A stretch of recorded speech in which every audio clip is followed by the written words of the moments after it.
Pour réaliser nos projets, nous avons besoin d'outils qui nous correspondent. Des outils qui nous permettent de formaliser nos idées, de les traduire en action, en réalisation. Un outil qui nous permet d'avancer vers la réalisation de nos objectifs. C'est pourquoi je vous propose de vous présenter ma vision de cet outil et de réagir, de proposer des informations complémentaires, des points de vue, au travers des moyens qui vous sont présentés ici, commentaires, contacts. Que manipulons-nous? Finalement, nous allons manipuler des descriptions d'idées ou d'actions. Ces descriptions devront être accompagnées d'informations le plus utiles possible au fil de notre réalisation.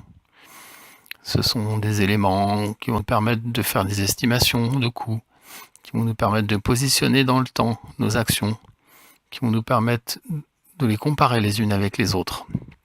Et puis d'avoir aussi une vision globale de notre projet. Bref, un ensemble d'informations structurées, toujours de la même manière, et qui vont donc nous permettre d'avoir un ensemble cohérent en apparence.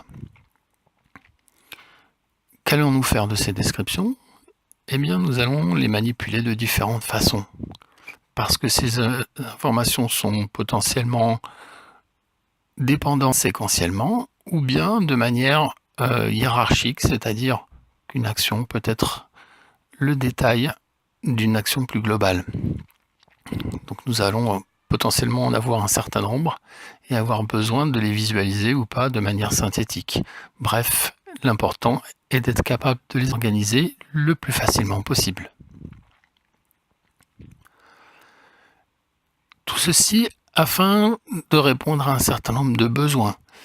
Le besoin de savoir comment on va aller jusqu'à la réalisation, comment on va pouvoir regrouper les actions ou les positionner les unes par rapport aux autres, savoir où on en est, où on va, et comment on peut agir pour corriger les trajectoires. Bref, l'important ici est d'avoir les signaux qui nous permettent de piloter notre projet. Souvent, la problématique, c'est de démarrer.